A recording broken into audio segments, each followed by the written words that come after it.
Est-ce qu'il y a des réactions de votre part? Pourquoi est-ce que la vie est apparue sur Terre? Et pourquoi pas la vie n'est pas apparue sur les autres planètes, si vous voulez? Est-ce qu'un volontaire peut nous proposer un élément de réponse?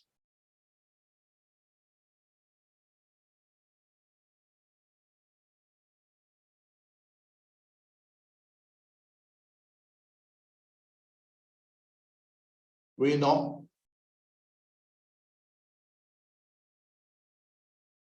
Arcelin?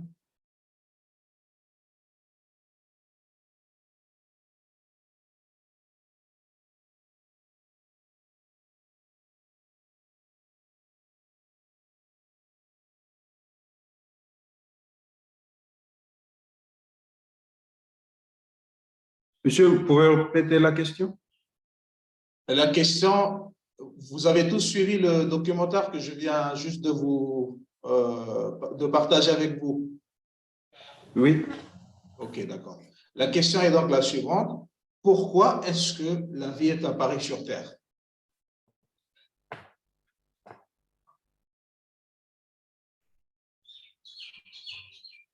J'ai des problèmes avec Internet. Je ne vous entends pas bien, monsieur. Ah, d'accord. Est-ce que ceux qui ont une bonne réception, est-ce que vous pouvez aider votre camarade ou bien proposer juste une petite réflexion dessus? La question est donc la suivante. Pourquoi est-ce que la vie est apparue sur Terre?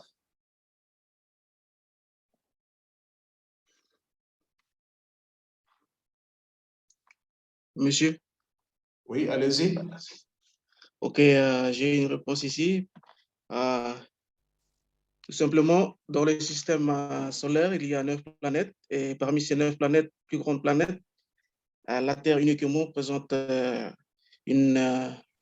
l'atmosphère qui présente, qui peut avoir la vie. Ok, donc il y a merci pour l'idée apportée. Il y a votre camarade qui fait référence à quelque chose d'important, l'idée de l'atmosphère. On va voir les détails par la suite. Il a ici parlé de 9 planètes qui existent, mais que parmi les 9 planètes, la vie est juste apparue sur Terre parce qu'elle a une couche épaisse qui lui permet de filtrer en fait les rayons qui arrivent du soleil et ce qui a permis par la suite à ce que la vie puisse apparaître sur Terre. OK. Donc voilà un peu pourquoi il est intéressant de revenir sur cette idée. Ici, il y a deux versions, si vous voulez, que l'on peut remettre en question. D'une part, si on est croyant, il y a la Bible qui dit que tout a été créé par Dieu. Il y a un Dieu qui est derrière toute cette création. Il y a également la science qui dit que la Terre est créée à la suite tout simplement d'une grande explosion qui a eu lieu dans le vide. Il y a 4 à 5 milliards d'années de cela, qui est donc le grand boom. Okay? Donc nous, on va s'intéresser plus ici sur la version scientifique et ce qui est dit, parce que ce sont en fait ces notions qu'on va par la suite les utiliser dans nos salles de classe. Donc je continue avec ceci. Donc, le documentaire permet tout simplement de nous donner une idée, d'introduire un peu cette partie sur notre planète ou bien notre galaxie. Et on va voir en fait les détails, petit à petit les détails qui nous concernent dans la suite de ce cours. Donc, la Terre, une planète en mouvement. L'histoire de notre planète a commencé, si vous voulez, il y a 4,5 milliards d'années, comme c'est indiqué dans le documentaire que vous venez de voir. Et paradoxalement, ce sont des étoiles mortes qui sont à l'origine de notre planète. Okay? Les débris sont donc expulsés dans la galaxie pour former un nuage moléculaire composé de gaz et de poussière. La Terre est très souvent appelée la planète bleue. Pourquoi la planète bleue? Tout simplement parce que la plus grande composition liquide qui existe sur Terre est tout simplement l'eau et qui représente en fait 70%. Okay. Pourquoi la planète bleue? La planète bleue, tout simplement parce que dans la composition de la Terre, il y a 70% tout simplement d'eau. 3 phénomènes sont à l'origine de cette couleur. Il y a l'absorption de la mer, okay, de la lumière du ciel, la diffusion par l'atmosphère de la lumière blanche du Soleil et enfin la réflexion de la surface de la mer de cette lumière diffuse du ciel. Elle est la troisième planète par ordre d'éloignement au Soleil et la cinquième plus grande du système solaire, aussi bien par la masse et le diamètre. Par ailleurs, elle est le seul objet céleste connu pour abriter la vie. Okay? Donc, je vous ai posé la question en amont, pourquoi est-ce que la vie est apparue sur Terre? Donc, il y a deux éléments maintenant qui viennent en confirmer ceci. Il y a votre collègue, Nazario, il a dit tout simplement parce que la Terre dispose en fait d'une couche qui est importante, qui est donc l'atmosphère qui permet de protéger la Terre et qui a fait que par la suite la vie est apparue, et aussi parce qu'il y a l'eau qui est donc source de vie. Donc il y a ces deux éléments-là, en les combinant, ça donne bien sûr, ça permet tout simplement à ce que la vie puisse apparaître sur Terre. La Terre, planète du système solaire. Donc pourquoi la Terre fait partie du système solaire? Mais tout simplement parce qu'au centre de cette voie lactée, ou bien ce système, si vous voulez, il y a une boule solaire qui se trouve tout simplement au centre et tout autour. Les 9 planètes dont votre camarade a donc fait référence dans un premier temps tournent autour ou bien gravitent autour de ce système ou bien de cette boule solaire qui est donc le Soleil, et l'ensemble de ces planètes tournent autour. Donc, le système solaire, qu'est-ce que c'est? On appelle système solaire l'ensemble des astres soumis au champ de gravitation au Soleil. Notre étoile, et à elle seule, représente 99,8% de la masse totale du système solaire. Okay? Donc, on appelle le système solaire tout simplement tous les astres, les corps célestes, si vous voulez, qui gravitent tout autour, tout simplement, de cette boule terrestre. Et l'ensemble de ces planètes ou bien de ces astres qui tournent autour du Soleil sont donc éclairés en permanence par cette boule terrestre. Okay? C'est une boule tout simplement qui est donc en feu, et les corps célestes, bien sûr, qui gravitent autour, qui sont beaucoup plus proches, la vie va être tout simplement difficile d'exister. Par contre, ceux qui sont beaucoup plus éloignés, ils seront tout simplement, on va trouver difficile tout simplement pour que la pluie puisse apparaître, alors que ceux qui sont entre pas trop loin ni trop près, bon, par exemple, à l'exemple de la Terre, ben, dans cette situation, la vie peut apparaître assez facilement. Donc, le système solaire évolue dans l'un des bras de notre galaxie spirale, qui est donc la Voie lactée.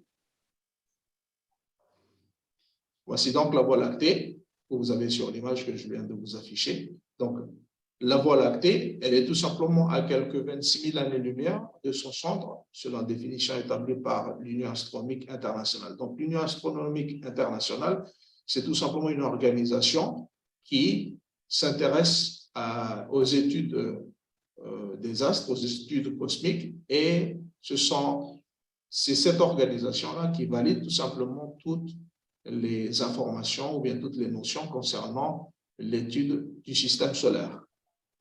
Et cette organisation a donc fait des changements. Okay? Il y a votre collègue qui a tout simplement dit en amont qu'il existe en tout dans le système solaire entre 9 planètes.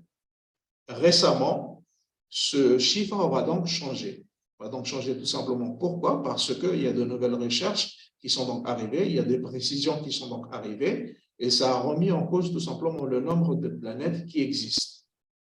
Donc, ce qui veut dire tout simplement que de nos jours, il existe, si je compte avec vous, 1, 2, 3, 4, 5, 6, 7 et 8. OK? Donc, votre collègue Nazario a fait référence qu'il existe en tout 9 planètes.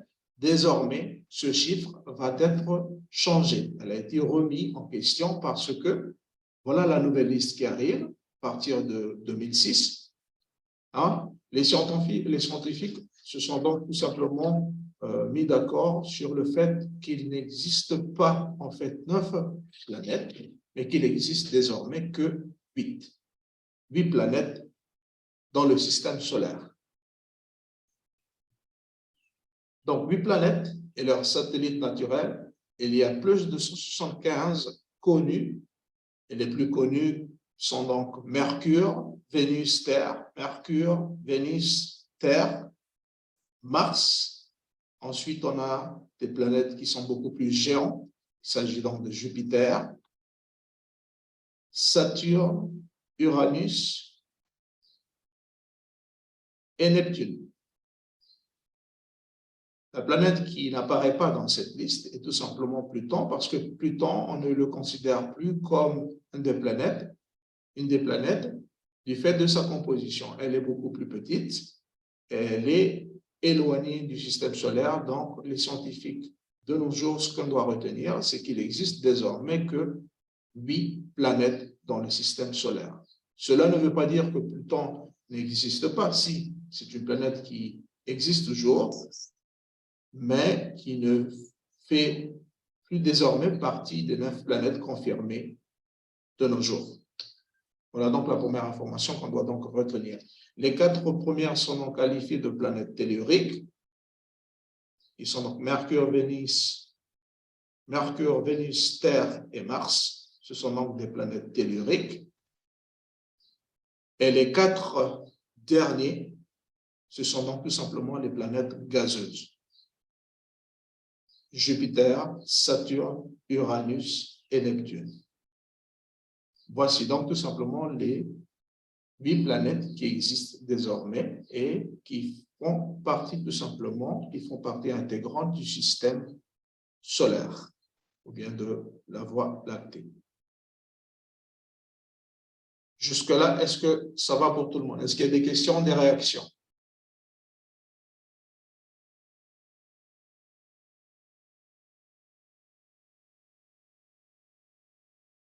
Ça n'arrive pas? Vous arrivez à me suivre jusque-là? Oui, monsieur, ça va. Ça va? OK. Donc, voilà pour l'information. Première des choses qu'on doit donc maintenant retenir, c'est qu'il n'existe en fait, qu'il n'existe plus 9 planètes. Hein? Il existe de nos jours que 8 planètes. Pluton sort en fait de la liste ancienne.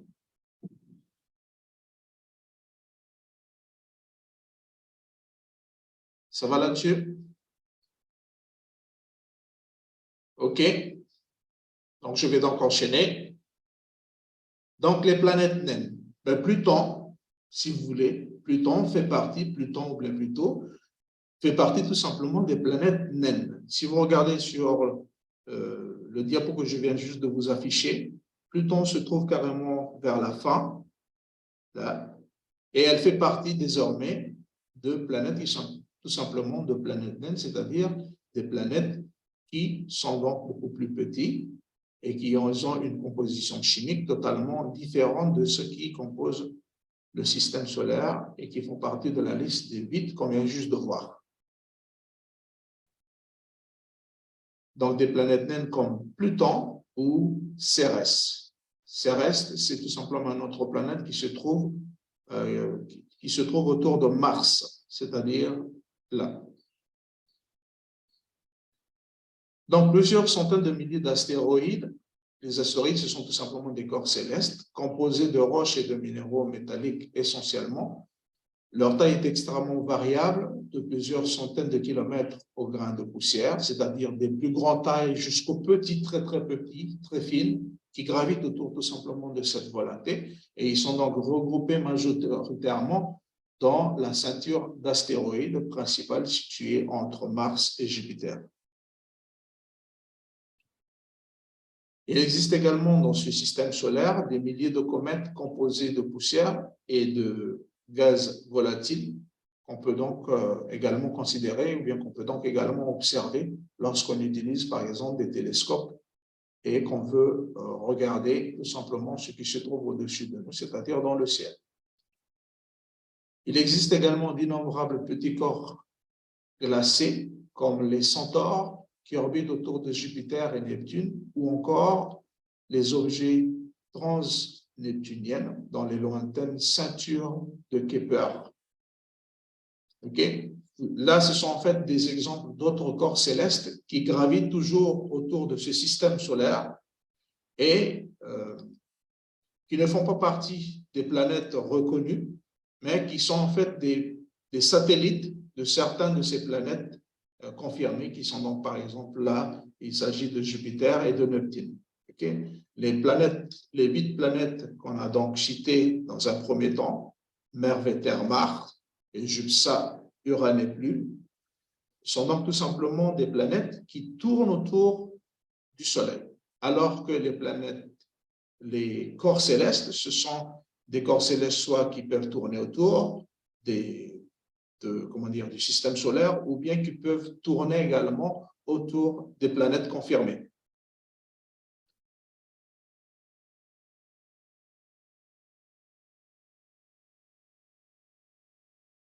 Deuxième diapo que j'aimerais passer avec vous pour confirmer ces informations que je viens juste de vous dire. Je demande votre attention là-dessus. Je vais m'arrêter de temps en temps pour apporter certaines explications.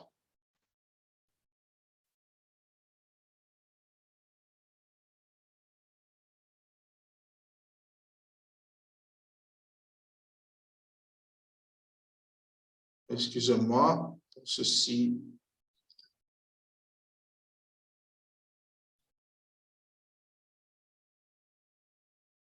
Un instant. Je vais carrément enchaîner à partir de là. Ce serait plus simple. OK. Sur le diapo, comment dire, c'est ce documentaire qu'on va donc, que je vais vous faire passer, ce sont tout simplement, c'est un documentaire qui est expliqué de manière simple, que je peux vous mettre par la suite en ligne, que vous pouvez utiliser par exemple dans vos pratiques pédagogiques et qui explique d'une manière simple et claire toutes les notions concernant les changements que je viens juste de vous dire en visualisant les parties diapo avec vous.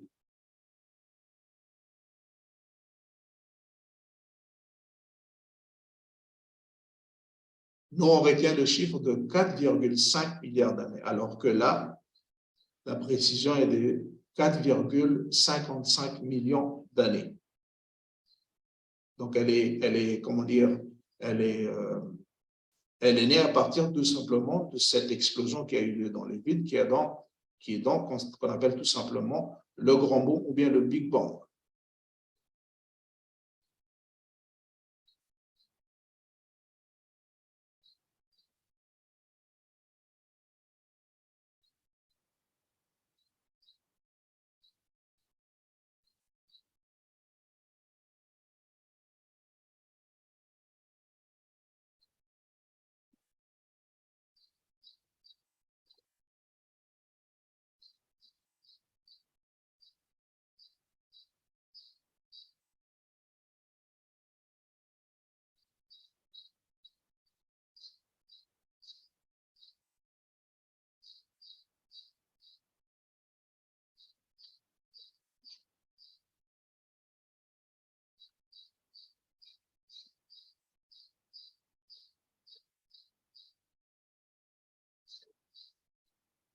Donc, retenez en fait que c'est à partir de 2006 que cette organisation internationale qui s'intéresse à l'étude du système solaire vient donc confirmer à partir des recherches que Pluton n'est désormais plus ne fait plus partie des différentes planètes confirmées qui composent le système solaire. Donc, c'est donc le 26 août 2006, retenez cette date, 26 août 2006, que cette information est donc tombée que Pluton ne fait plus partie des planètes confirmées. L'idée, elle n'est pas assez grande et massive. Donc, c'est pourquoi je vous ai dit tout simplement que sa composition chimique ne permettait tout simplement pas de confirmer que c'est une planète qui tourne autour du système solaire.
OK, une des informations que j'aimerais que vous reteniez là-dessus, tous les noms des planètes, ce sont tout simplement des noms de civilisation romaine. Ce sont donc les Romains qui ont donc attribué à ces différentes, qui ont donc donné ces noms. Ce sont donc soit des noms de dieux, des dieux ou bien des déesses.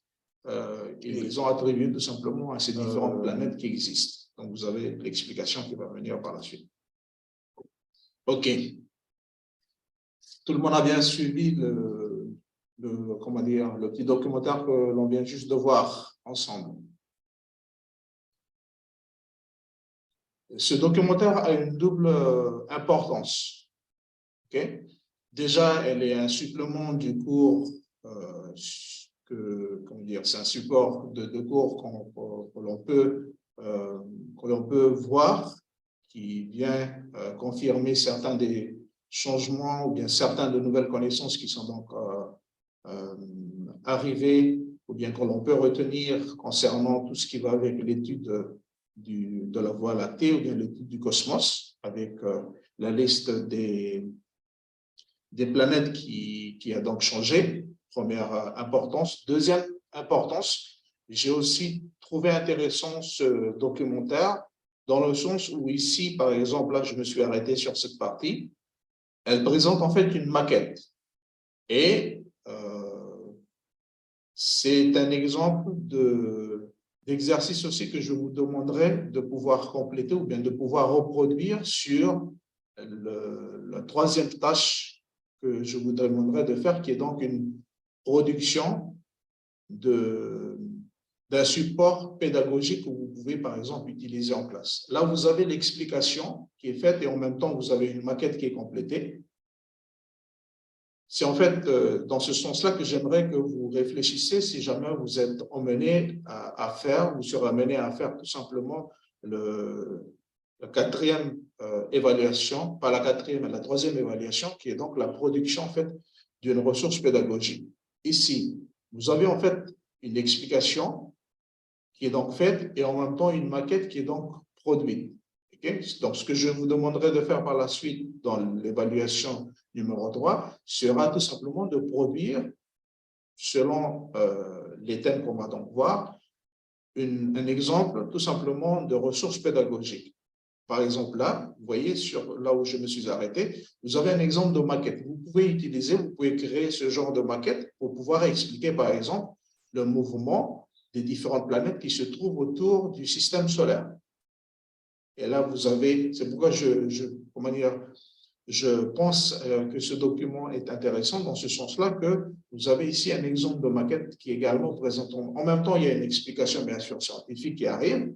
De l'autre, on peut démontrer à travers juste une maquette que l'on construit et qu'on peut expliquer, qu'on peut reproduire dans nos salles de classe pour pouvoir apporter des situations. Si par exemple, on a des supports audiovisuels que l'on peut visionner avec nos élèves, ou bien nos étudiants, ou bien si on n'a pas de livres, etc., que l'on peut utiliser pour pouvoir montrer les informations à nos élèves.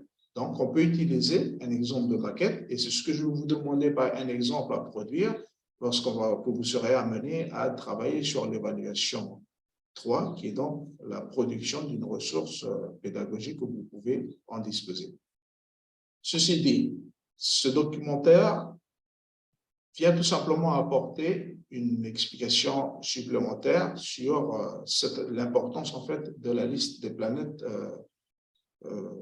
qui se trouvent en fait, qui font partie du système ou bien qui composent le système solaire.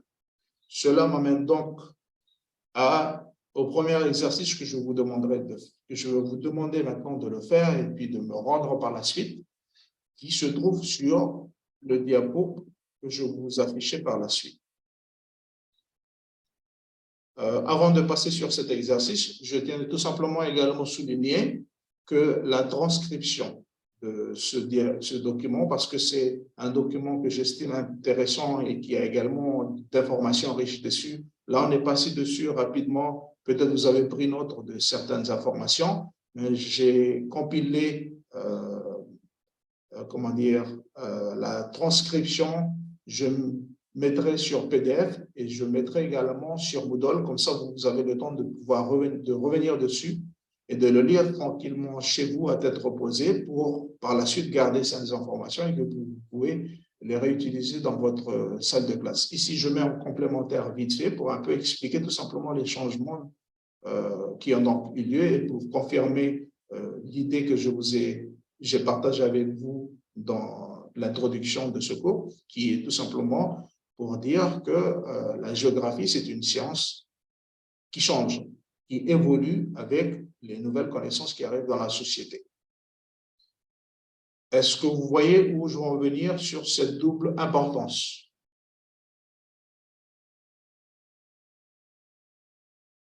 Des réactions de votre part?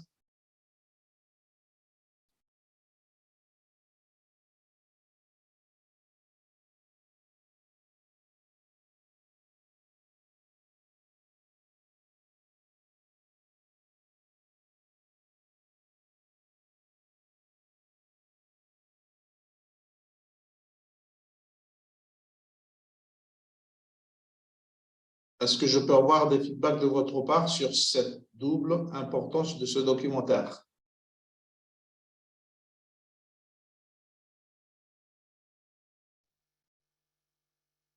Allô, Oui. monsieur, c'est très intéressant ce documentaire. J'ai ici une question. Oui, allez-y. Si par exemple, au cours de la leçon, les étudiants vont me poser la question comme ça, ils vont me dire que pourquoi il y a la vie sur la Terre et puis dans les autres planètes, il n'y a pas de vie. Et OK. Oui, allez-y, continuez. la couche épaisse dont nous avions parlé tout à l'heure, qui recouvre la Terre, est-ce qu'il Oui. existe cette couche aussi autour de ces autres planètes? C'est donc ça ta question? Oui? Est-ce qu'il existe la couche épaisse dont on avait parlé tout à l'heure? Est-ce qu'il existe autour des autres planètes? Non. OK. OK, merci. Sur les autres planètes, il y a également comment dire, des couches qui permettent de les protéger. Maintenant, ce qu'on avait dit, ce qu'on doit retenir qui est très important là-dessus, et je vous remercie pour pouvoir poser la question, la Terre, elle est à une bonne distance par rapport aux rayons solaires, par rapport au Soleil, si vous voulez, par rapport à la boule solaire. Elle n'est pas trop près ni trop loin. Voilà le premier élément qu'on peut donc retenir. Si la vie est apparue sur Terre, c'est parce que la Terre se situe en fait à une bonne distance, pas trop loin ni trop près du Soleil. Et ce qui fait que cette couche, qui est présente également dans les autres planètes, dont disposent également les autres planètes, elle n'est pas en fait détruite par les rayons ultraviolets qui arrivent directement du système solaire. Si on prend l'exemple par exemple de Mars, Mars, elle est trop près, donc du coup, ces couches qui doivent normalement protéger sont donc détruites par les rayons solaires qui arrivent directement, les ultraviolets qui arrivent directement dessus. La Terre, elle est donc, se trouve tout simplement à une distance qui est donc favorable, ce qui fait que cette couche existe toujours, qu'elle n'est pas détruite et qu'elle permet tout simplement de contrôler, de pouvoir protéger la Terre tout simplement des rayons solaires qui arrivent directement dessus. OK? Donc, pour répondre à votre question, ces différentes couches sont également présentes sur les autres planètes, mais seulement ceux qui sont trop près sont donc détruits par les rayons solaires qui arrivent directement, et ceux qui sont trop éloignés, ben, c'est le froid qui règne. Donc, la Terre, la vie est apparue sur Terre tout simplement parce qu'elle est à une distance qui est donc favorable. Pas trop près ni trop loin. Et on a tout simplement cette alternance qui fait qu'il y a plusieurs climats et ça permet de garder un certain équilibre. Maintenant, Le problème que l'on peut donc constater, c'est que la couche d'ozone qui est composée, qui fait partie de l'atmosphère, est en train de se détruire aussi. On a des trous que les scientifiques ont donc observés sur la couche d'ozone. Okay? On reviendra sur les différentes couches de l'atmosphère par la suite dans le cours. Mais cette couche est donc détruite tout simplement parce que c'est à cause de l'action de l'homme qui est donc irréfléchie. L'homme remet aussi en question cette protection du fait tout simplement des pollutions en excès qu'il rejette tout simplement ou qu'il balance dans son environnement et qui monte tout simplement dans ces couches qui protègent. Qui protègent tout simplement la Terre, qui est donc l'atmosphère. Okay? Donc, pour revenir et faire simple sur ce que vous avez demandé, la question est tout simplement de dire que si la vie est apparue sur Terre, c'est parce que la Terre est à tout simplement une bonne distance, pas trop loin ni trop près. Et la couche, comment dire, cette couche épaisse qui protège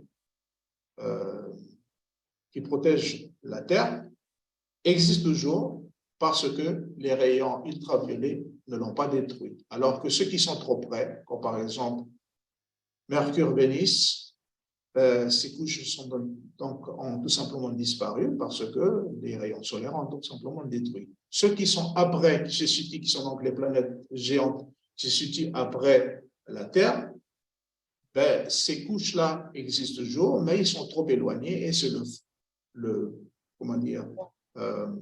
c'est le froid qui règne parce qu'il y a une absence de faible densité solaire sur ces endroits. Est-ce que j'ai répondu à votre question? Oui, monsieur, merci. Est-ce qu'il y a d'autres idées que vous voulez demander? Comme je vous ai dit, la transcription de ce diapo plus le cours, je le mettrai après la présentation. Vous pourrez revenir dessus pour voir les petits détails concernant ces informations parce que je estime en fait intéressant et qu'il est important soit de l'imprimer et de garder avec vous. Et c'est intéressant dans ce sens où vous pouvez les réutiliser dans vos pratiques pédagogiques. Les documentaires que je vous ai passés, je vais vous mettre les liens et vous pourrez également aller sur YouTube, par exemple, les télécharger et ça peut devenir des sources pédagogiques que vous pouvez utiliser dans vos pratiques pédagogiques. Est-ce que jusque-là, ça va pour tout le monde?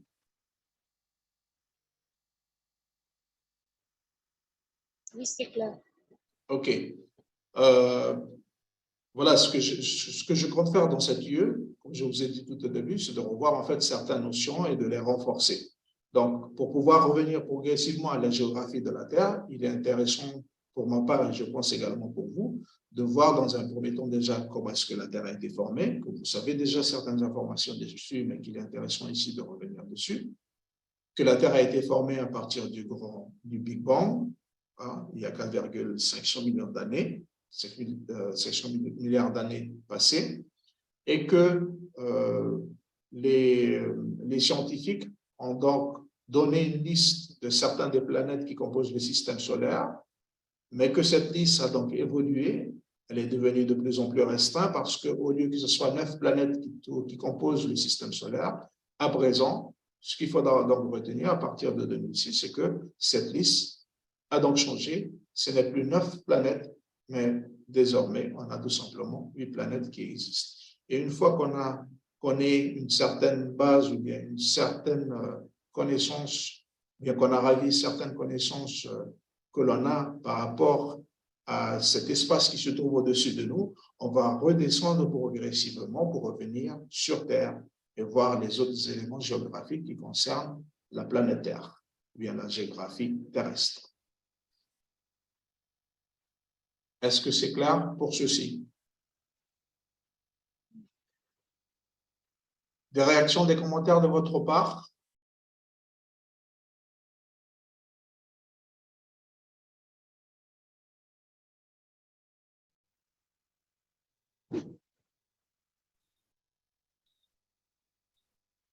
Monsieur, Oui, par cela. Une question sur Vas-y. une activité que vous nous avez demandé concernant le maquette. Oui. Les matériaux. Alors, ici, je vois une maquette qui est faite avec du matériel spécial, matériaux spéciaux. Et ce que nous avons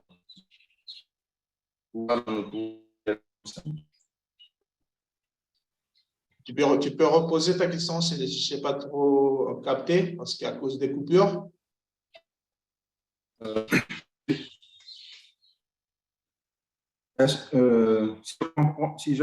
Si j'avais compris, vous nous avez demandé de monter une maquette avec les planètes comme activité.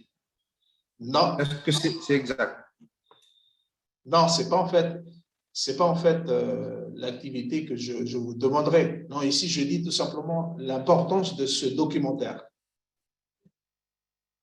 Elle a en fait deux importances, ce documentaire que je vous ai passé. Première information, première importance, elle est un complément du cours que je suis en train de faire avec vous.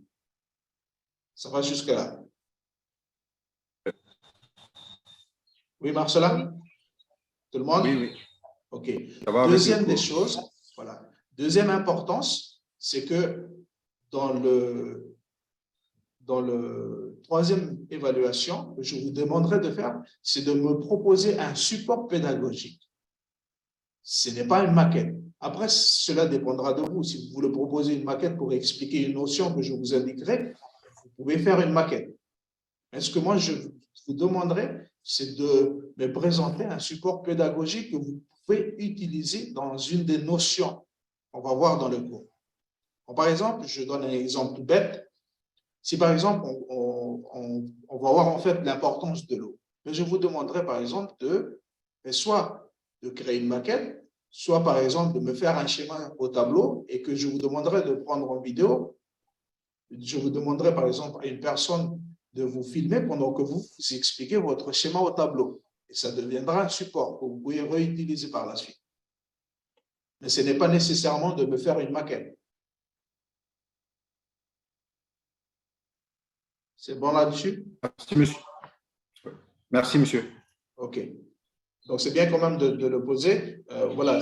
En fait, là, ce que je reviens dessus, ce que en fait, je trouve intéressant dans ce document, c'est en fait la double importance.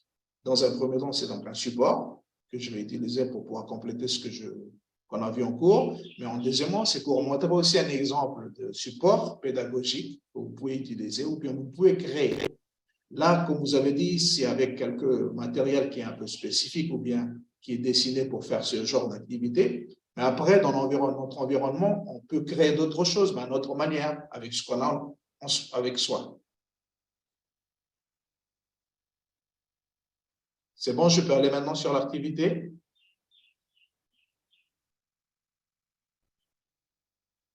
Oui, tout le monde? Oui. OK. Oui. D'accord. Oui, monsieur. Je vais aller directement sur le premier exercice que je vous demanderai de faire. Donc, si vous avez suivi le cours jusque-là, on a vu les planètes. On s'est intéressé petit à petit à la Terre. OK? Mais on n'a pas parlé de certaines choses, comme par exemple les mouvements de la Terre, parce que c'était en fait pour vous demander de faire un exercice ou bien une activité. Ce sont des choses que vous savez déjà.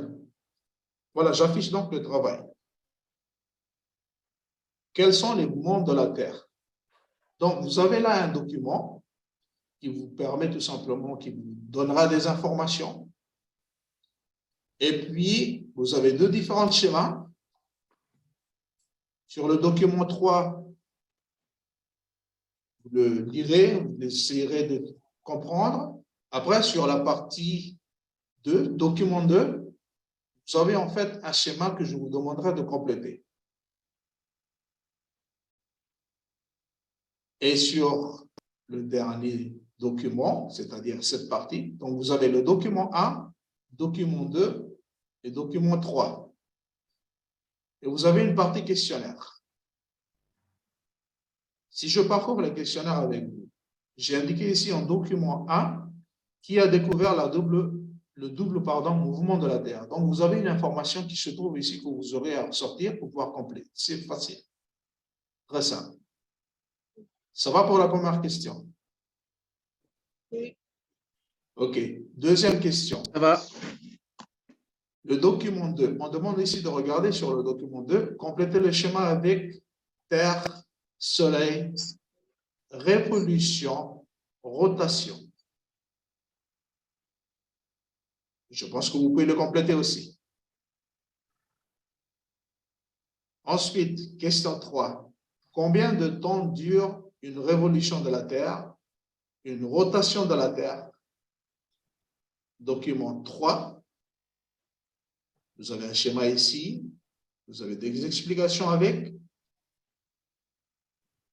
Et en 3, vous avez un vocabulaire qu'il faudra rechercher. Rotation, révolution, étoile, planète. Maintenant, ce que je vous demande de faire, c'est de travailler ces 3 questionnaires, de répondre à la première question, la deuxième question, la troisième question. Mais ce que je vous demanderai de faire, c'est de ne pas répondre à chaque question par question. Ce que je me demanderai de faire, c'est de me faire un ensemble de paragraphes où vous serez amené à présenter les mouvements de la Terre. OK? Les documents ici, ce sont juste des documents pour pouvoir vous aider là-dessus. Je vous demanderai de compléter ce schéma, bien sûr, mais le travail est donc là.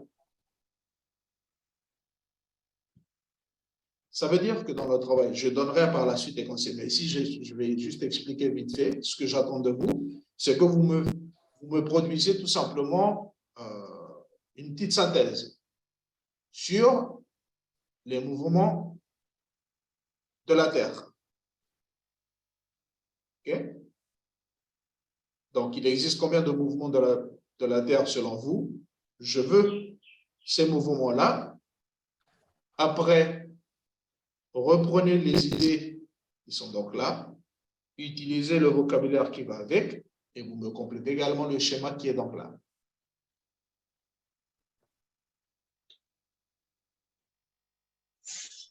Et le commentaire que vous aurez à faire, il faut que ce soit autour de 300 à 500 mots. Ça veut dire que ça va être une petite page et peut-être au verso.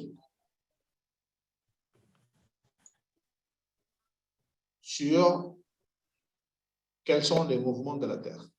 Okay? Donc, on a vu les différentes planètes, on s'est intéressé plus particulièrement à la Terre. Et je veux maintenant que vous me présentez une petite synthèse sur quels sont les différents mouvements de la Terre. Et les questions que je vous ai mis ici, ce sont des questions qui peuvent vous aider à réfléchir et vous permettre de proposer une structure ou bien une réflexion autour de quels sont les mouvements de la Terre. Est-ce que vous voyez ce qu'il faut faire?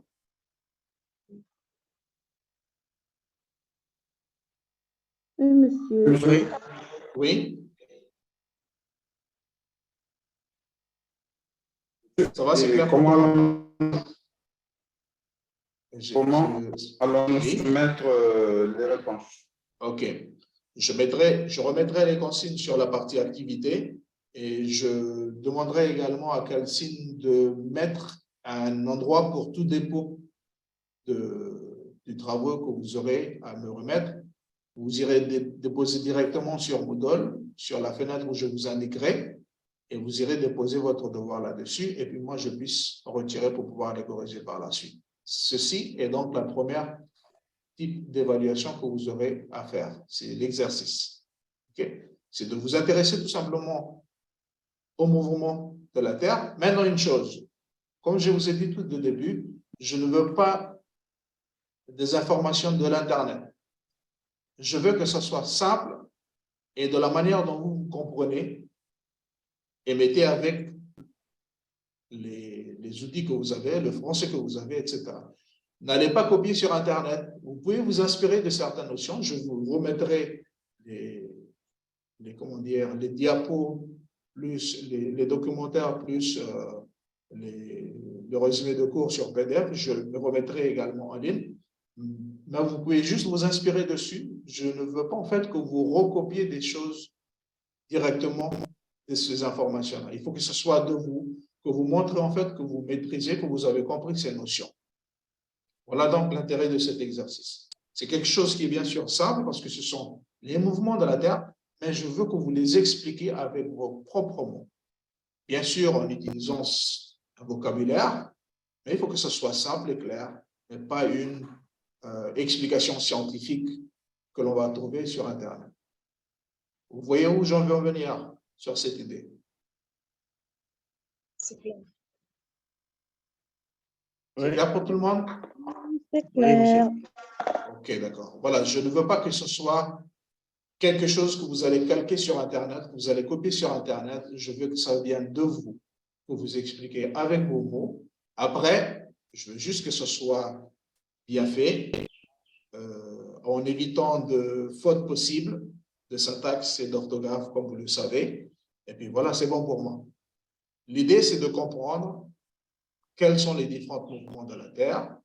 Et après, si vous pouvez compléter avec un schéma, okay, vous pouvez faire votre synthèse. Après, si à côté, vous pouvez faire un schéma pour démontrer ce que vous êtes en train d'expliquer, ça sera aussi l'idéal pour moi. Donc, c'est à chacun de faire à sa manière, mais l'idée, c'est de parler des différents mouvements de la Terre. Et les détails, je mettrai par la suite sur la partie activité. Des questions, des commentaires? Moi, je voudrais vous remercier seulement parce que dans les autres cours, on a des activités, mais on ne savait pas, puis on ne savait pas comment avoir des explications. Mais là, par le Zoom, là, vous nous expliquez bien. Merci bien. Ok, d'accord.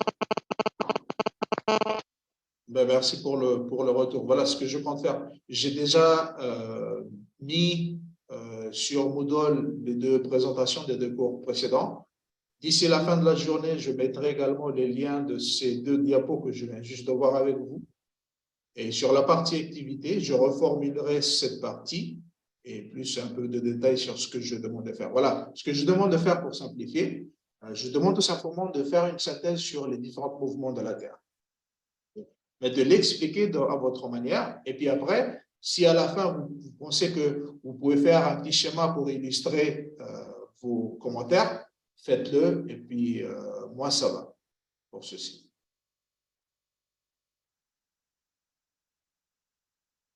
Ça va, c'est assez clair pour tout le monde jusque-là? Oui, monsieur. Okay. Monsieur, j'ai une question. Allez-y. Juste pour les supports sur les plateformes, quand est-ce que Oui. vous avez déjà mis ces documents ou leçons? Il y a deux, pour les deux séances précédentes, comment dire, l'introduction de l'UE plus la présentation générale de l'UE, j'ai déjà mis, ce sont deux documents PDF que vous pouvez trouver sur Moodle. C'est déjà mis dessus.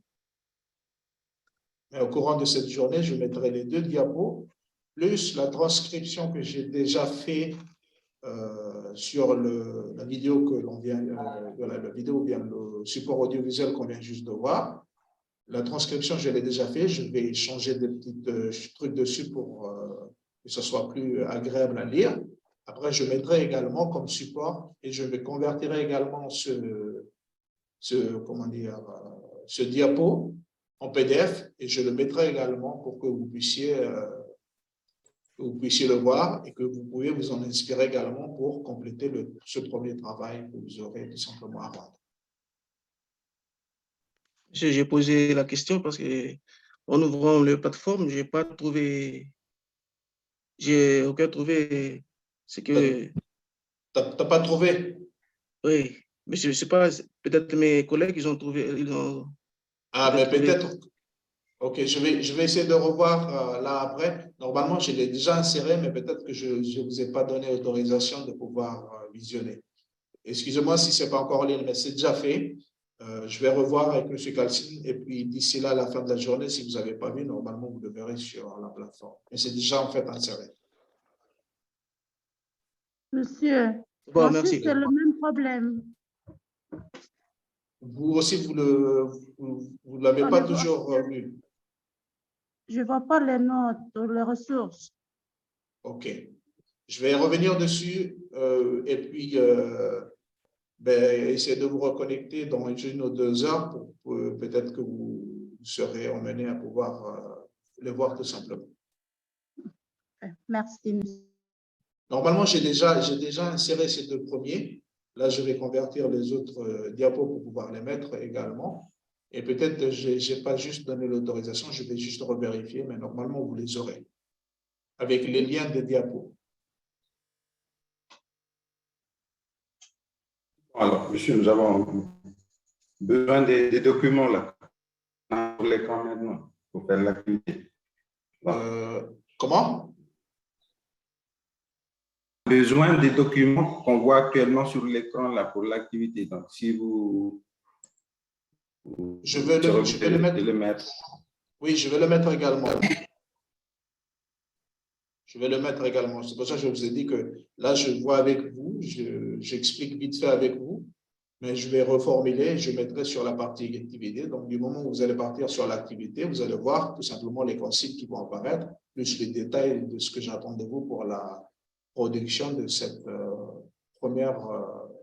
ce premier travail. Monsieur, pour quelle est la date d'échéance? OK. La date d'échéance, comme si vous avez, comment dire, si vous avez, vous m'avez un peu suivi la semaine dernière, je vous ai dit que ce travail-là, il faut que j'ai tous les devoirs avant la fin de janvier-février, avant la fin de février l'année prochaine. OK? Avant la fin de février l'année prochaine, il faut que j'ai tous les quatre évaluations. Maintenant, si je vous mets ceci, je vais créer un espace pour pouvoir déposer. Faites-le comme ça, à la fin, je ne veux pas revenir vers vous pour dire il faut que vous m'envoyez le devoir. Okay? Du moment où je donne un devoir, je ne mets pas en fait de temps limité parce que je sais qu'en fait, on arrive à la fin de l'année et qu'il y a des festivités qui vont venir. Mais j'ai confiance en vous parce qu'on est tous des adultes et qu'à la fin, je ne vais pas à chaque fois revenir pour dire monsieur ou mademoiselle ou madame, est-ce que vous avez envoyé ou pas? Je créerai des espaces pour dépôt et au fur et à mesure qu'on va avancer dans les cours, s'il y a des exercices sur quoi que ce soit, vous le faites, vous le déposez, comme ça vous êtes tranquille à la fin. Moi, arrivé au mois de février, je ne reviendrai pas vers vous pour dire, voilà, je noterai juste que voilà, la fin des dates à remettre les devoirs, ce sera là. Mais du moment où j'ouvre un devoir, c'est pour, je vous laisse le temps pour pouvoir mieux le faire, bien bien le cerner, bien le terminer, bien le compléter. Et puis, il faut que vous me rendez juste avant la fin de la formation. Voilà. Mais je ne donne pas de date limite pour dire, voilà, il faut que ce travail-là, il faut que vous me donnez jusque-là. Juste ce que je veux, c'est que du moment où je donne une activité, si vous avez du temps pour le faire et le bien faire, vous le faites, vous me le redéposez pour que moi je puisse corriger, et puis c'est bon. Mais juste retenez juste qu'à la fin, il ne faut pas que je vienne vous chercher ou vous demander si vous avez déposé votre travail ou pas. Je vais vérifier à chaque fois s'il y a une personne qui a déposé au fur et à mesure qu'on va avancer dans le cours. C'est bon, merci. Voilà. Parce que je ne vais pas, en fait, comme j'ai dit, je ne vais pas en fait imposer parce que je sais qu'on est arrivé à la fin de l'année, qu'il y a d'autres activités, etc. Mais il faut que ce ne soit pas trop une charge. Mais vous êtes obligé quand même de le faire et de me rendre quelque chose d'ici la fin de la formation. Mais il ne faut pas attendre à la dernière minute. Voilà. Il ne faut pas attendre à la dernière minute pour essayer d'avancer tout le travail. Si vous avez du temps, faites-le, rendez, et puis on avance tranquillement.